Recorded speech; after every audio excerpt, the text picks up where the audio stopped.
Oh, Bapak belum dijadiin kohas ya? Oh, Bisa dijadiin kohas.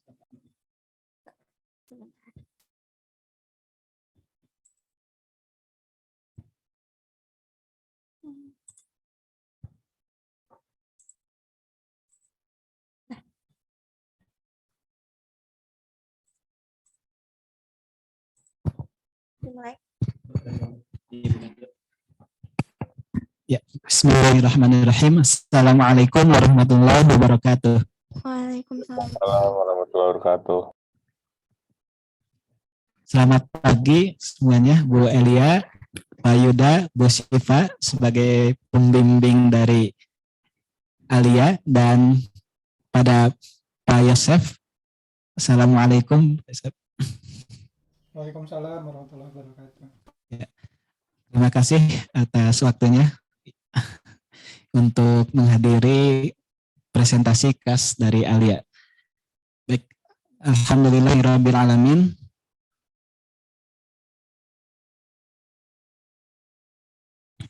Rabbi zidni ilma warzuqni fahma birahmatika ya arhamar rahimin.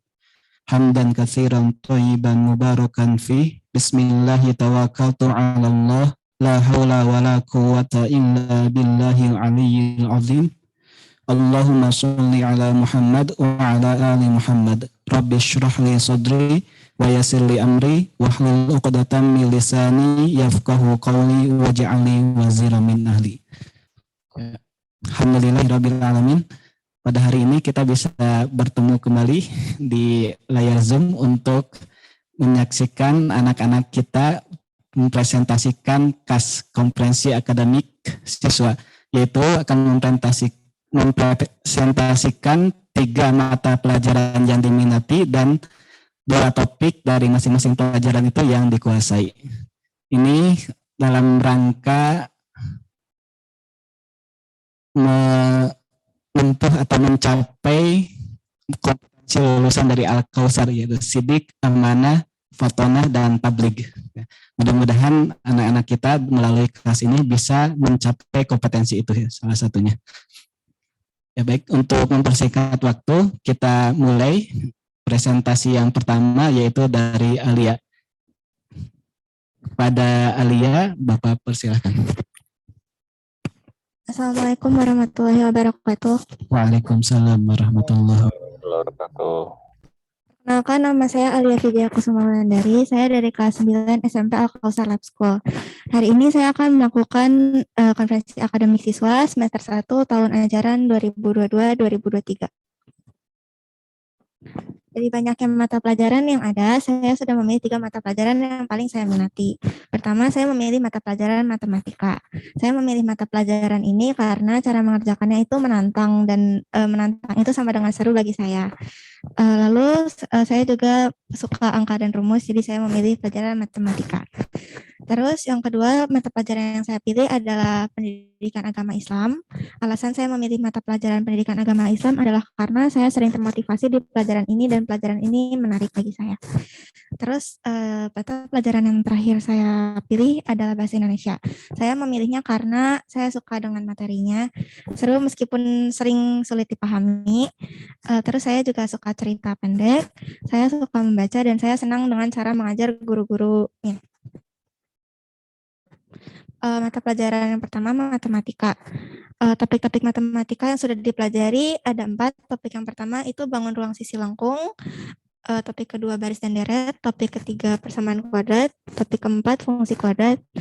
2 topik yang saya pilih adalah persamaan kuadrat dan fungsi kuadrat. Persamaan kuadrat. Persamaan kuadrat adalah sebuah persamaan suku banyak yang pangkat tertingginya 2 atau 2. Bentuk umumnya itu AX kuadrat plus B plus C sama dengan 0. A itu koefisien dari X kuadrat, B itu koefisien dari X, dan C itu konstanta. Contoh persamaan kuadrat itu seperti berikut. 2X kuadrat plus 2X kuadrat plus X plus 5 sama dengan 0, dan X kuadrat plus 2X sama dengan 0.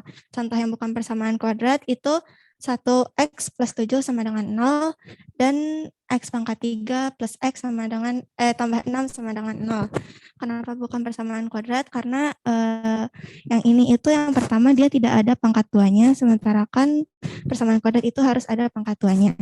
Dan untuk yang kedua ini dia pangkatnya itu 3 bukan 2. Jadi mereka bukan persamaan kuadrat.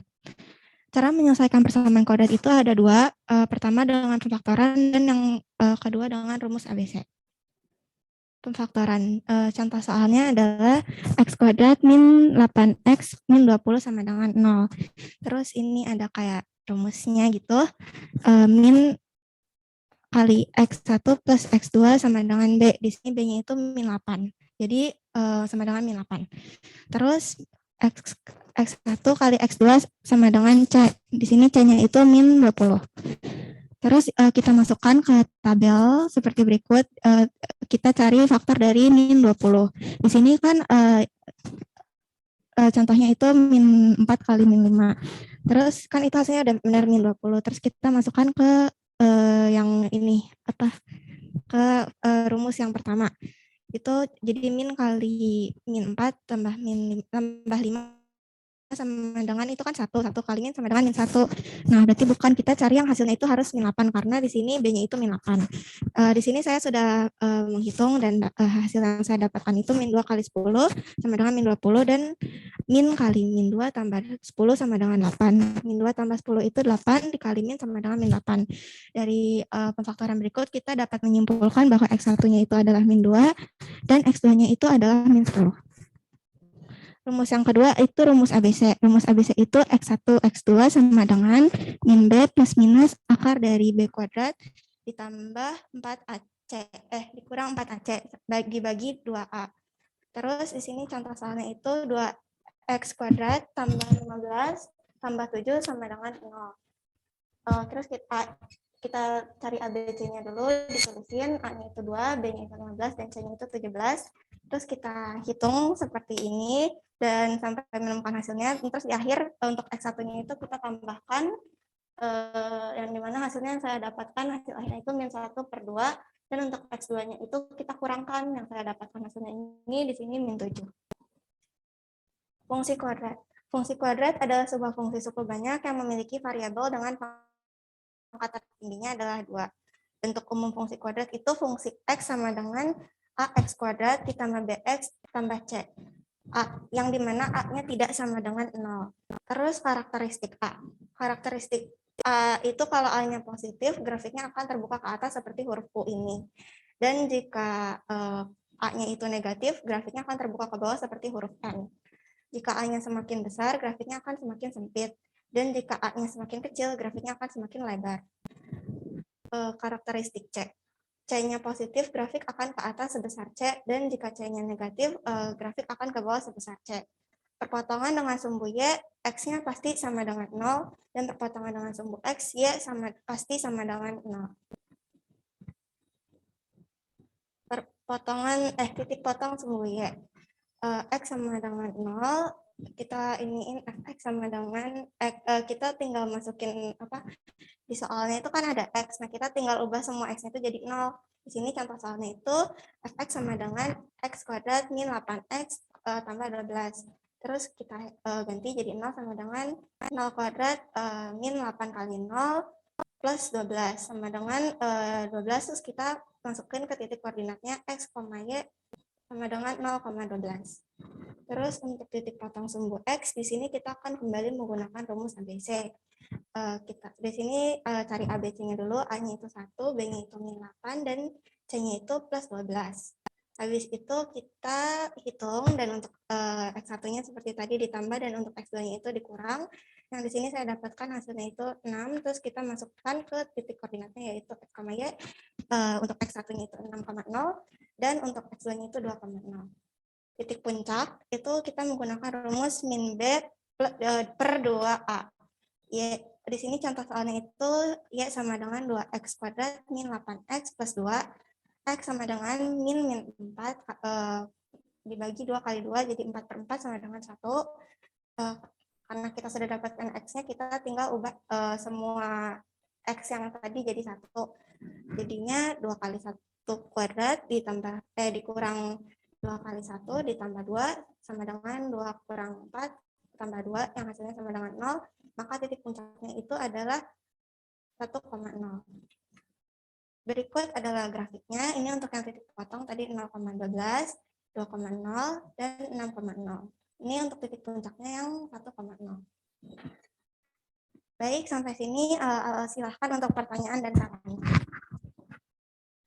Silakan kepada Ibu dan Bapak yang ingin bertanya, dipersilakan. Terutama ke Ibu Syifa dulu ya, sebagai pembimbing Alia dalam pelajaran matematika. Silakan Ibu Syifa.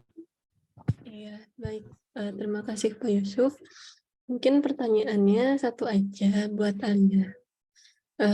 Menurut Alia, dari materi tadi ya, persamaan dan fungsi kuadrat, itu yang mana yang menurut Alia tuh paling menarik, dan yang mana yang menurut Alia tuh paling susah gitu.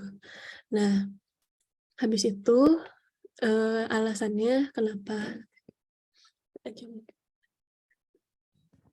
Baik, yang paling menarik bagi saya itu titik puncak, alasannya karena paling susah. Waktu diajarin itu kan ibunya online. Nah terus waktu yang sama Pak Yusuf di sini tuh saya bingung karena waktu pelajaran sebelumnya itu kan kita tahu titik puncaknya itu adalah C.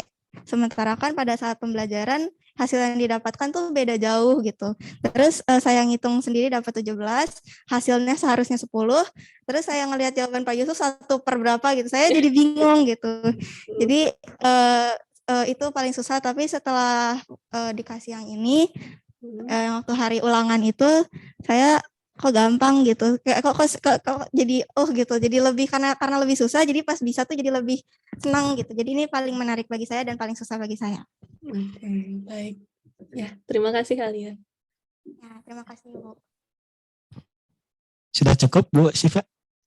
Sepertinya sudah Pak. Sudah. Baik, terima kasih Bu Syifa. Dari Bu Alia dan Pak Yuda, apakah ada pertanyaan untuk matematika ini? Wah, udah kenal terus. Oke. Bangga langsung. Pak Yuda gimana? Ya bangga langsung aja. Langsung aja ya. Baik, untuk matematika dicukupkan sekian. Silakan Alia dilanjutkan ke presentasi mata pelajaran yang kedua. Baik, jika sudah tidak ada pertanyaan atau saran lagi, mari lanjut ke pelajaran selanjutnya. Pelajaran berikutnya yang saya pilih adalah pendidikan agama Islam. Peserta topik pelajaran yang sudah dipelajari adalah iman kepada hari akhir, belajar bersikap mawas diri, belajar bersikap optimis, saum, sedekah, dan zakat. Dua topik yang saya pilih adalah belajar bersikap mawas diri dan belajar bersikap optimis. Apa itu bersikap optimis? Belajar bersikap optimis itu adalah kita mengambil hal baik dari setiap kejadian. Terus bagaimana cara kita bersikap optimis? Kita harus berpikir positif dan bersemangat, juga berprasangka baik. Penyebab optimis itu motivasi dan percaya diri. Lawan dari optimis itu adalah pesimis. Pesimis itu mengeluh, berpikir negatif, suudzon, dan mudah putus asa. Penyebabnya takut berlebih, berpikir negatif, atau sedang memiliki masalah kesehatan mental.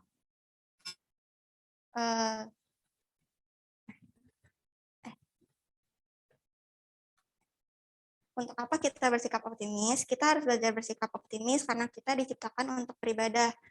Dan bersikap optimis adalah salah satu bentuk ibadah. Selain beribadah, apa ya tujuan manusia diciptakan? Tujuan penciptaan manusia. Yang pertama, beribadah terdapat pada surat Az-Zariyat ayat 56, yang artinya, aku tidak menciptakan jin dan manusia, melainkan agar mereka beribadah kepadaku. Lalu kita diciptakan untuk menjadi khalifah atau wakil Allah di muka bumi. Terdapat pada surat Al-Baqarah ayat 30, yang artinya, ingatlah ketika Tuhanmu berfirman kepada malaikat, sesungguhnya aku hendak menjadikan seorang khalifah di muka bumi. Mereka berkata, mengapa engkau menjadikan khalifah di bumi? Itu orang yang akan membuat kerusakan padanya dan menumpahkan darah. Padahal kami senantiasa bertasbih dengan memuji engkau dan mensucikan engkau. Tuhan berfirman, sesungguhnya aku mengetahui apa yang tidak kamu ketahui. Persaksian terdapat pada surat Al-A'raf ayat 172, yang artinya, dan ingatlah ketika Tuhanmu mengeluarkan keturunan anak-anak Adam dari sulbi mereka, dan Allah mengambil kesaksian terhadap jiwa mereka seraya berfirman, "Bukankah aku ini Tuhanmu?" Mereka menjawab, "Betul, engkau Tuhan kami menjadi saksi. Kami melakukan yang demikian itu agar di hari kiamat kamu tidak mengatakan, sesungguhnya kami Bani Adam adalah orang-orang yang lengah terhadap ini, keesaan Tuhan." Lalu kita juga diberikan amanah oleh Allah yang terdapat pada surat Al-Ahzab ayat 72 yang artinya, "Sesungguhnya kami telah mengemukakan amanat pada langit, bumi, dan gunung-gunung. Maka semuanya enggan untuk memikul amanat itu, dan mereka khawatir akan mengkhianatinya, dan dipikulah amanat itu oleh manusia. Sesungguhnya manusia itu amat zalim dan amat bodoh." Lalu terdapat juga hadits qudsi yang berisi, "Aku adalah pembendaharaan yang tersembunyi. Aku ingin dikenal, maka kau ciptakan makhluk." Jadi tujuan kita diciptakan itu untuk ibadah, untuk menjadi khalifah, untuk menjadi untuk sebagai persaksian nantinya. Kita juga diberikan amanat oleh Allah, dan kita juga untuk mengenal Allah ulang gitu. Dan untuk mengenal Allah ulang itu kita harus mengenal diri kita terlebih dahulu. Nah, untuk mengenal diri kita terlebih dahulu itu kita harus bersikap optimis gitu. Karena kalau kita optimis akan lebih mudah menemukan diri kita.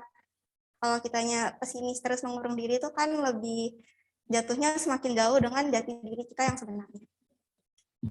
Lalu bersikap mawas diri. Bersikap mawas diri adalah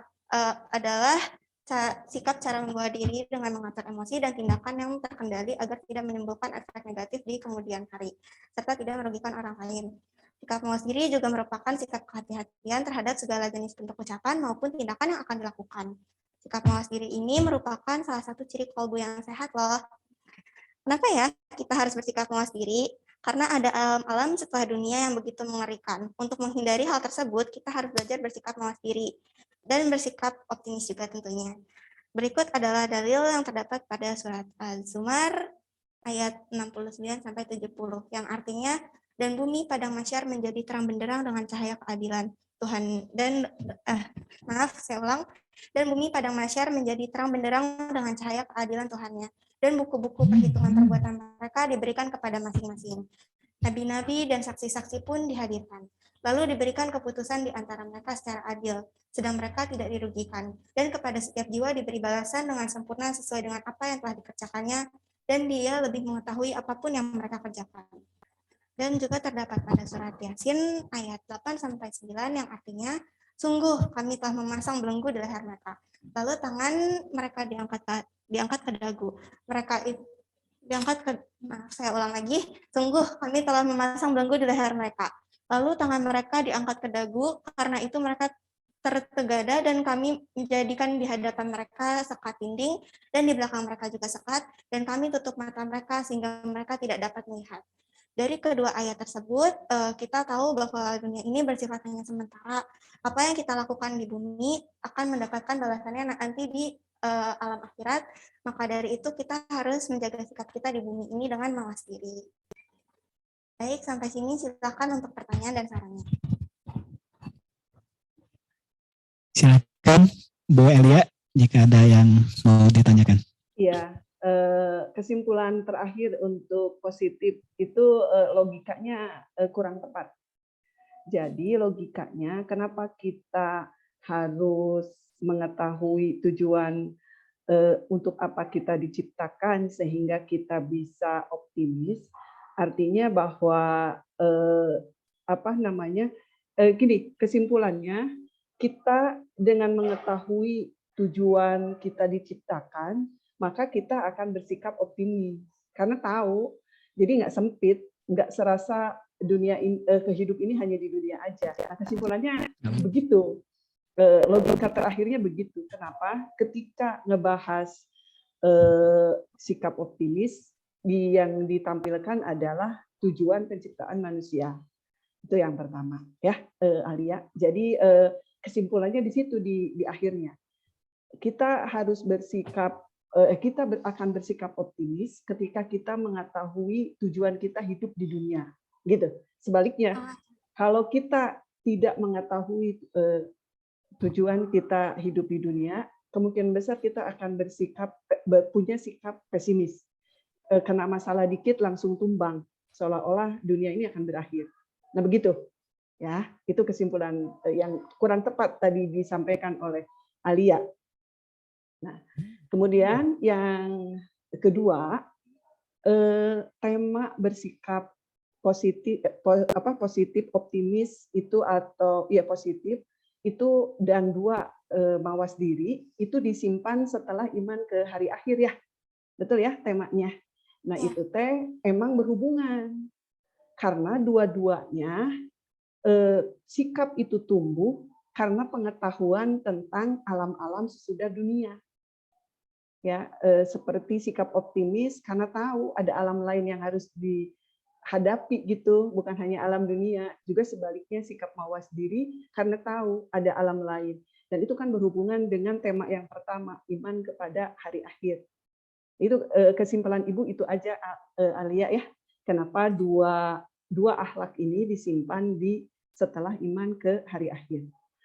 Nah, sekarang pertanyaannya kata Alia tadi sering termotivasi ya, alhamdulillah. Secara teknis saja yang kecil-kecil gitu. Apa yang bisa lakukan Alia setiap hari ya dari tema-tema yang Alia ambil hari ini? Karena PAI itu tujuan ada psikomotorik ya, ada aplikasi gitu ya. Nah, sekarang yang kecil-kecil yang bisa Alia terapkan dalam kehidupan sehari-hari apa aja? Berusaha selalu semangat kalau misalnya ada masalah gitu, berdoa ke Allah terus balik lagi semangat lagi gitu, terus selalu tersenyum, juga selalu positif, berprasangka baik gitu, berekspektasi, berpengharapan baik. Nah, jadi supaya tidak pesimis gitu. Terus untuk itunya berusaha menjaga ucapan, tindakan yang akan dilakukan. Baik. Amin ya robbal alamin ya, karena Ibu sendiri juga akan terus begitu, nggak selesai, belum selesai. Ayo bareng-bareng ya, Bismillah ya. Itu aja mungkin Pak Yusuf dari saya. Terima kasih. Baik, terima kasih Bu Elia atas masukan dan juga pertanyaannya. Bu Syifa dan Pak Yuda mungkin ada pertanyaan untuk materi ini? Lanjut aja Kang. Lanjut aja Pak. Siap. Baik, kalau Bu Syifa gimana? Sama Pak, lanjut aja. Sama. Baik. Alhamdulillah. Untuk yang kedua sudah selesai dan sekarang silakan Alia dilanjutkan ke mata pelajaran yang ketiga. Baik, sebelumnya terima kasih kepada Bu Elia atas pertanyaannya. Sekarang pelajaran yang terakhir yaitu pelajaran bahasa Indonesia. Daftar topik pelajaran bahasa Indonesia yang sudah dipelajari. Pertama, pengantar Hero's Journey.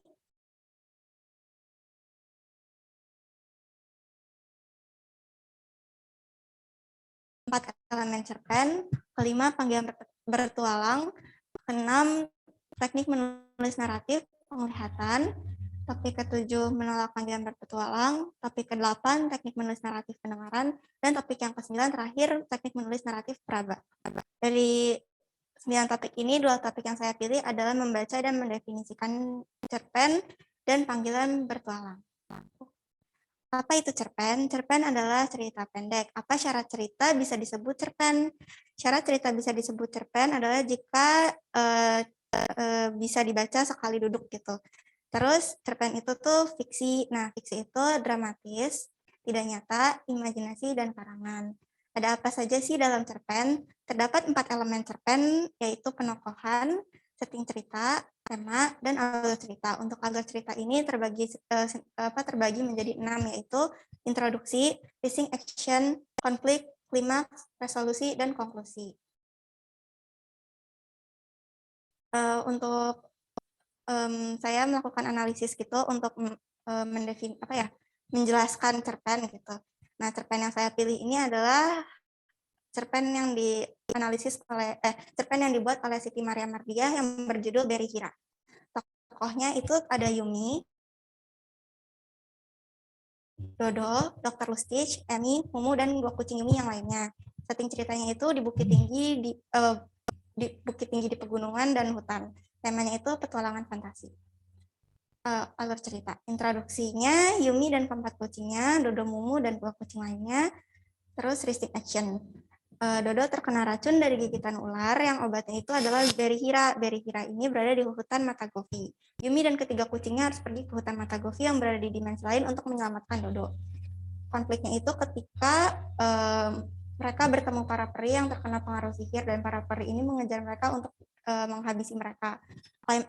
Klimaksnya terjadi pada saat para peri ini mengejar Yumi dan kucing-kucingnya sampai ke pohon Berihira. Resolusinya ini ketika Yumi mendapat Berihira sebagai tanda terima kasih karena sudah menyadarkan para peri yang terkena sihir tadi. Terus konklusinya Dodo sembuh setelah diberi Berihira. Panggilan berpetualang. Panggilan berpetualang ini adalah salah satu fase dari 12 fase Hero's Journey. Untuk menjelaskan fase panggilan berpetualang, pertama-tama saya akan mengenalkan penulis The Hero's Journey, yaitu Joseph John Campbell terlebih dahulu. Joseph John Campbell ini adalah seorang penulis yang berasal dari Amerika. Dia juga pengajar, antropologis, dan profesor. Terus dia ini profesornya itu di Sarah Lawrence College yang bekerja dalam comparative mythology dan comparative religion. Karyanya ini mencangkup banyak aspek pengalaman manusia. Buku Joseph John Campbell on His Life and Work yang The Hero's Journey ini adalah biografi ahli mitologi mitologi Joseph Campbell dalam bentuk rangkaian percakapan. Buku ini diambil dari film The Hero's Journey, a biographical portrait. Buku ini awalnya diterbitkan oleh HarperCollins pada tahun 1990. Buku ini juga jadi buku ini tuh bercerita tentang tahapan pahlawan yang melakukan petualangan, terus menghadapi krisis, terus nantinya dia di akhirnya dia menang dan kembali dengan membawa kemenangan. Hero's Journey adalah teknik merincikan perjalanan sebuah cerita yang dibuat oleh Joseph Campbell. Teknik ini membantu kita menulis cerita dan memahami sebuah cerita seorang pahlawan. Hero's Journey terbagi menjadi 12 fase, yaitu kehidupan normal, panggilan berpetualang, menolak panggilan berpetualang, bertemu mentor, gerbang pertama, bertemu musuh atau sekutu, memasuki gua atau tempat berbahaya, cobaan berat, mendapat pedang, keluar dari gua atau tempat berbahaya, dan kebangkitan kembali, dan yang terakhir adalah kembali dengan membawa obat mujarab. Dari 12 fase ini, fase yang saya pilih adalah panggilan berpetualang. Untuk menjelaskan di fase ini, gitu, biasanya tokoh akan diberikan sebuah kejadian atau awalan yang akan menentukan tujuan utama dari pahlawan tersebut.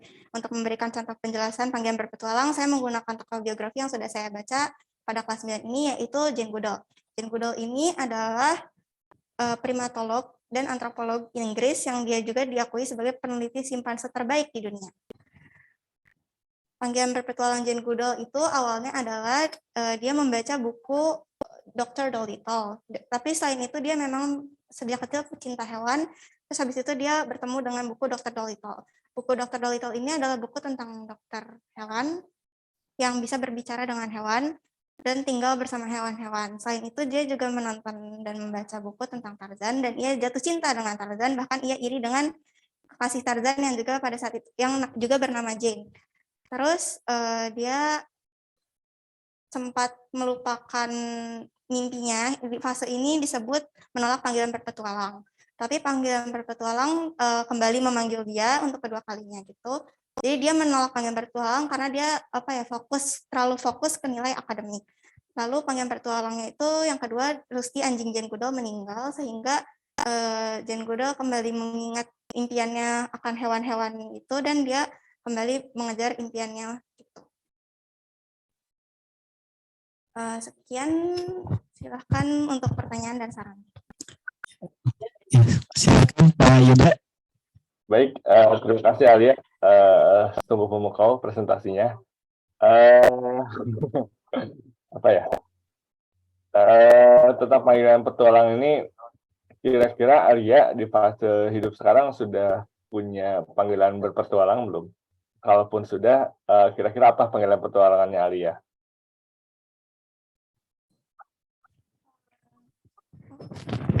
Saya sebenarnya bingung sih, soalnya kayak panggilan berpetualang saya kayaknya banyak gitu.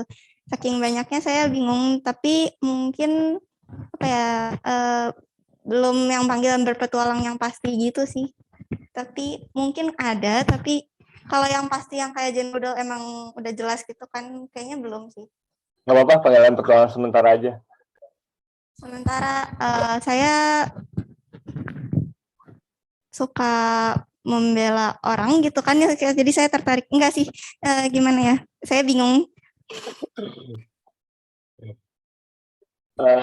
Ya, udah bingung ya. Yang sementaranya juga banyak, Bapak.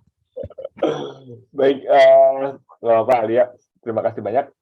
Presentasinya memukau, cuma untuk bahasa Indonesia ini khususnya ya, tidak hanya masalah akademik aja, tapi juga Alia juga harus bisa membumikan atau menjadikan cerpen, terus tadi yang 12 fase Joseph Campbell itu sebagai pembacaan diri Alia gitu.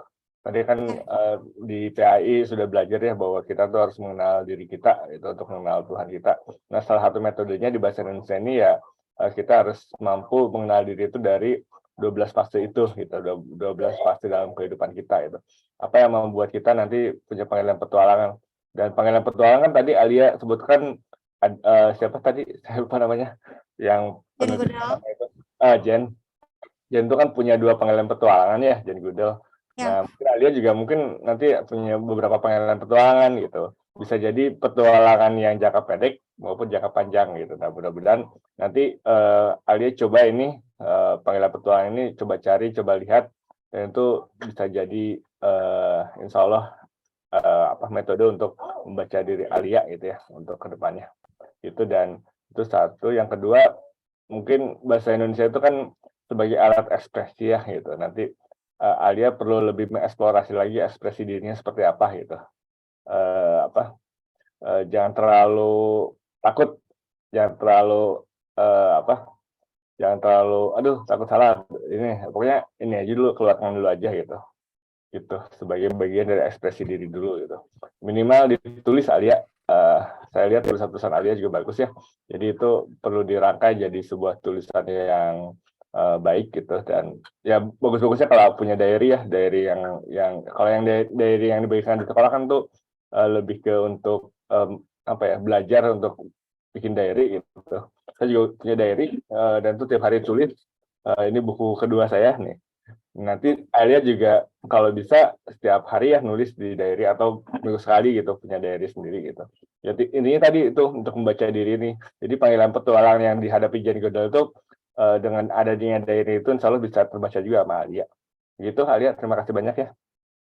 Mangga Pak Yusuf. Terima kasih. Ya, baik. Terima kasih Pak Yuda. Sebetulnya kalau saya lihat Alia itu udah punya cita-cita yang lumayan banyak juga sebetulnya. Mungkin Alia bisa dari sana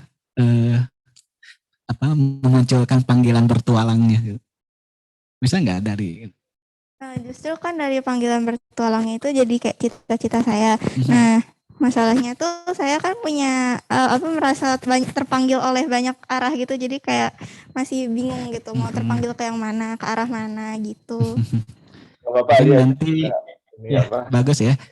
Bagus. Mungkin nanti ya Alia membaca kekuatan-kekuatan diri, kemudian karakter-karakter seperti apa gitu ya. Nah dari itu bisa digabungkan dan pengalaman hidup gitu ya. Nah nanti arahnya yang paling kuat dari semua itu panggilannya kemana? Itu mungkin yang harus dibaca sama Alia. Oke, dan nanti panggilan petualangan itu kan meskipun banyak nanti bisa Alia baca seiring bertambahnya usia itu. Dan mudah-mudahan ini jadi ini ya pelajaran bahasa Indonesia ini jadi sebuah pegangan Alia gitu untuk nantinya bisa memetakan dirinya sendiri gitu. Mangga. Baik. Terima kasih Pak Yuda. Silakan Alia dilanjutkan ke refleksi ya. Terakhir. Nanti setelah itu dari orang tua pesan dan kesan. Refleksi diri terhadap sikap diri. Kekuatan saya adalah mudah mengerti di banyak mata pelajaran, aktif di kelas, mudah bergaul, semangat, cepat dalam mengerjakan tugas, dan percaya diri. Kelemahannya adalah kadang terlalu bersemangat, jadi saya kurang teliti gitu, dan manajemen waktunya masih agak kurang baik.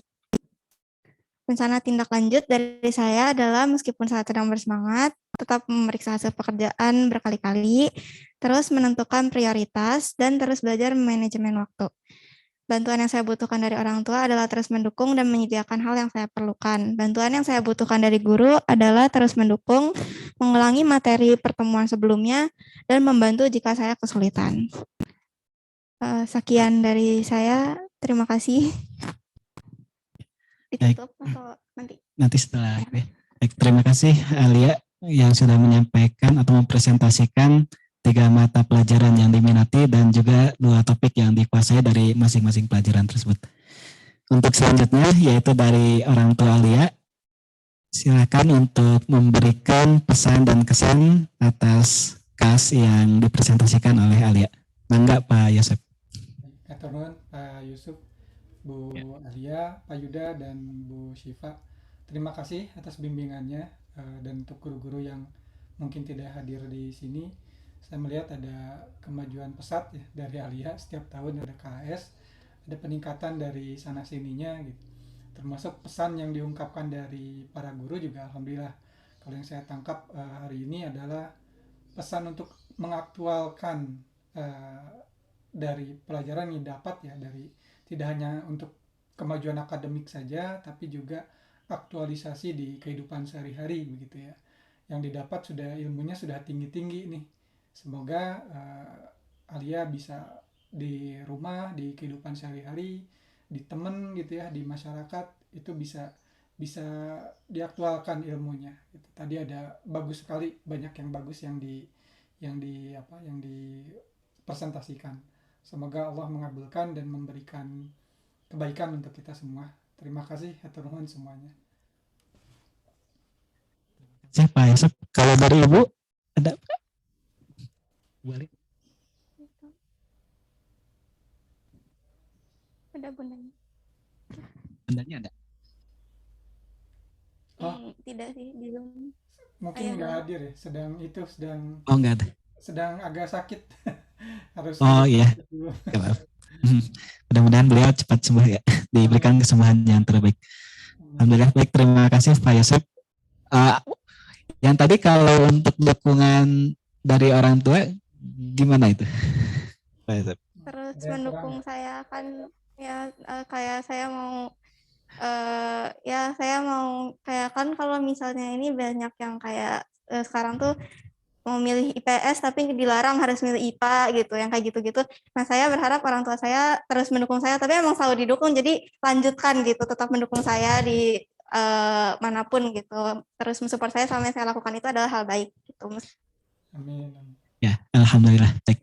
Terima kasih Alia, dan Bapak lihat Alia itu sebetulnya kalau untuk misalnya PAI gitu ya, itu udah menunjukkan apa yang sudah dipelajari gitu ya, dari senang berbagi gitu ya, kemudian ekspresif, semangat, senyum, itu udah mengamalkan ajaran-ajaran yang sudah disampaikan di PAI gitu ya, dari kelas 7 sampai sekarang gitu ya. Alhamdulillah lihat Alia itu tidak khawatir gitu ya, istilahnya saya selalu apa ya, ada rasa kagum gitu ke Alia yang terutama yang suka berbagi gitu ya, dan suka ceria, semangat gitu. Itu menularkan energi positif gitu ya. Dan alhamdulillah mudah-mudahan nanti juga teman-teman yang lain bisa mencontoh dalam hal-hal yang baik gitu ya dari setiap dari Alia dan juga setiap teman-teman gitu ya. Baik, untuk ini KAS Alia mungkin cukup sekian ya. Sudah selesai dari pemaparan dari Alia dan juga dari pertanyaan, saran dari para guru pembimbing dan juga pesan kesan dari orang tua Alia. Terima kasih banyak semuanya kepada Bu Elia, Bu Syifa, Pak Yuda, dan juga Pak Yosef, dan juga kepada Alia. Terima kasih banyak yang sudah mempresentasikan dengan sebaik mungkin ya. Mudah-mudahan terus berkembang dan semakin yang terbaik di bidang Alia ya. Baik, terima kasih Alia. Silakan ditutup ya. Baik, terima kasih atas pertanyaan-pertanyaan, saran-sarannya. Terima kasih kepada para guru yang sudah membimbing saya, dan terima kasih kepada Pak Yusuf yang sudah selalu sabar sebagai wali kelas. Terima kasih kepada ayah yang udah jadi orang tua yang sangat baik untuk Dede. Sekian dari saya, mohon maaf bila ada kesalahan. Wassalamualaikum warahmatullahi wabarakatuh. Waalaikumsalam warahmatullahi wabarakatuh. Saya pamit dulu ya Pak. Pamit juga. Terima kasih semuanya. Waalaikumsalam warahmatullahi wabarakatuh.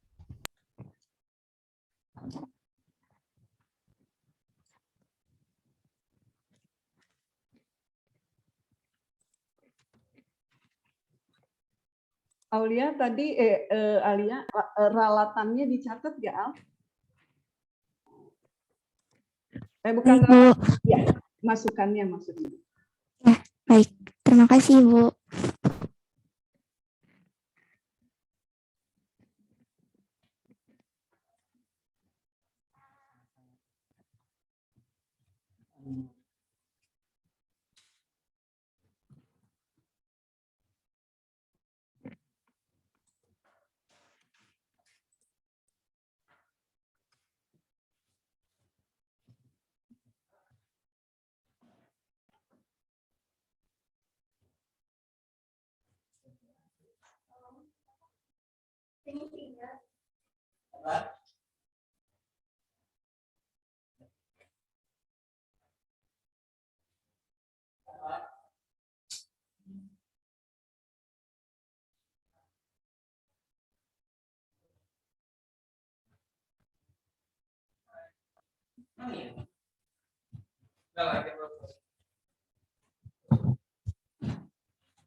Mau dibawa ini?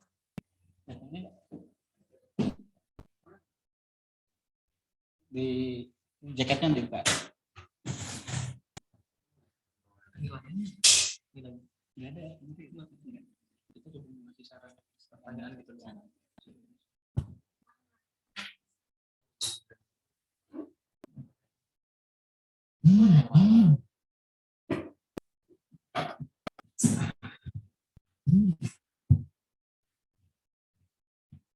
Orang tuanya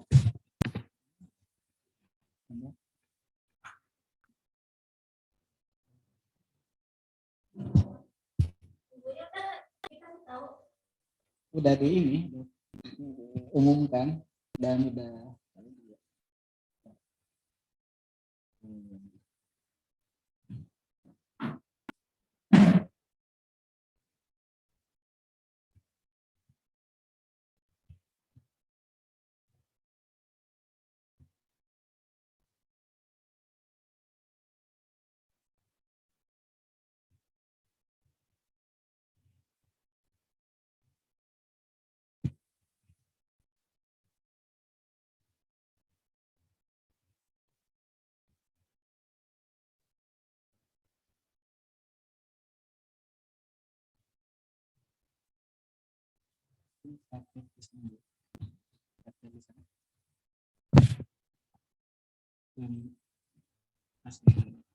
Anda siap-siap tadi, siap-siap.